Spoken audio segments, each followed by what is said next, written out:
दोस्तों नमस्कार, मैं हूं विजय पटेल। साथियों, आज हम बहुत गंभीर समस्या पर बात करने जा रहे हैं और वो समस्या है हमारे गांव की ज़मीनों की। दोस्तों, हमारे गांव की ज़मीनों का रकबा परिवारों में बंटवारे की वजह से बहुत छोटा हो गया है और इसी का फ़ायदा उठा रहे हैं बाहर के लोग और आ रहे हैं गांव में बड़ा बड़ा पैसा लेके और हमारे ज़मीनों को औने पौने दाम पर खरीद रहे हैं और जिससे कि ये समस्या हमारे सामने पैदा हो गई है। आइए इस पर हम लोग चर्चा करते हैं। कभी जो ज़मीनें हमारी आजीविका का आधार हुआ करती थी, हमको रोज़गार देती थी और हमारी रोजी रोटी का साधन थी, हमारी आजीविका चलती थी, अब वही ज़मीनें नज़र पे आ गई हैं शहर के पैसे वाले लोगों की।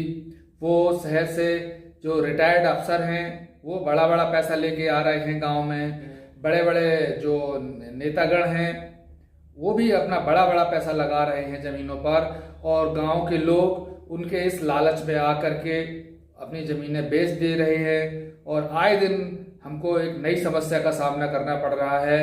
अब ये बताइए, जो हमारे बच्चे हैं उनके पास जब ज़मीन नहीं रहेगी, ना उनके पास रोज़गार रहेगा, तो वो किस तरह अपना जीवन यापन करेंगे। ये जो हमारी सरकारें हैं ये कैसा देश बनाने जा रही हैं, इनके बारे में उनको कोई चिंता नहीं है क्या? और यही कारण है कि अभी हमने देखा कि मंदसौर में एक किसान अपनी ज़मीन को लेके कैसे कलेक्टर के दफ्तर के सामने लोट लोट कर रो रहा था और अपनी व्यथा कह रहा था कि मैं अपनी बात किससे कहूँ, मेरी सुनने वाला हमारी कोई नहीं सुनते हैं, हम क्या करेंगे?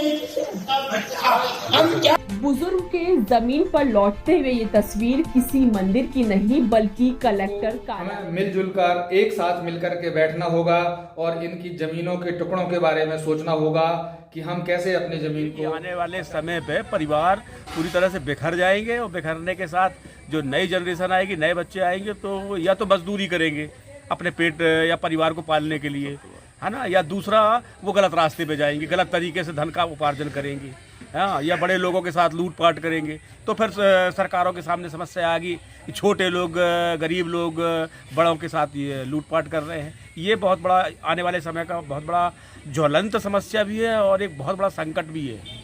और ये हो रहा है कि बाहर के लोग आके छोटी छोटी ज़मीनें बची है लोगों की, वो इकट्ठा होती चली जा रही है और मजबूरी बस लोग बेच भी रहे हैं क्योंकि महंगाई इतनी ज़्यादा है, लोग उससे त्रस्त है। बेरोजगारी धीरे धीरे बहुत ज़्यादा बढ़ती चली जा रही है, लोगों के पास कोई काम नहीं है और काम को लेकर के ही वो छोटी छोटी ज़मीनों को बेच के कुछ दिन आनंद के साथ अपना जीवन बिताने की लालसा में और वो ज़मीनों को अलग कर रहे हैं। लेकिन हकीकत में ये बहुत बड़ा संकट आज भी बहुत इतनी महंगाई है और हमारी खेती की लागत बढ़ रही है और हमारी पैदावार जो है उसके उपज नहीं मिल रही है, जिसकी वजह से किसानों को आए दिन बहुत लंबी परेशानी का सामना करना पड़ रहा है। इसमें पंचायतों को भी अपनी भूमिका को निभाना होगा। पंचायतों को इस बात पर ध्यान रखना होगा कि जो बाहर से लोग आ रहे हैं वो किस तरह से हमारी पंचायत के अंदर ज़मीन खरीद फरोख्त कर रहे हैं, उससे उन ज़मीनों को बचाना होगा। और जो सरकार ने कानून बना के आदिवासियों की ज़मीनों को रोका था, उन ज़मीनों में भी पैसे वालों की पैनी नज़र है और दिन दूर नहीं है जब गांव में जो लोग हैं वो कहाँ जाएंगे आजीविका के लिए। ना उनके लिए कोई रोज़गार होगा, ना उनके लिए कोई नौकरी होगी, ना उनके लिए कोई पैसा होगा। तो साथियों, ये बहुत ही चिंता की बात है। हमारे गांव और किसानों की भूमि की रक्षा करना हमारा कर्तव्य है। आइए दोस्तों, मिलजुल कर हम इस दिशा में काम करें और इस खरीद फरोख्त को रोकें। दोस्तों, इस दिशा में सरकारों को भी सोचना होगा और सरकारों को ऐसे कानून बनाना होगा, सरकारों को कुछ इस तरह के भी कानून बनाना होगा कि जिनके पास में 5 एकड़ या कम से कम 3 एकड़ ज़मीन बची है वो अब और ना बेच सकें और उनके पास वो ज़मीन बची रहे, वो ज़मीन उनके बच्चों के लिए काम आए। इस तरह के भी कानून हमारी सरकारों को बनाना होगा और इस दिशा में हम सबको मिलकर के और एक मुहिम चलानी होगी कि ज़मीन, हमें अपने गांव की ज़मीन को, गांव की संस्कृति को बचाना हो।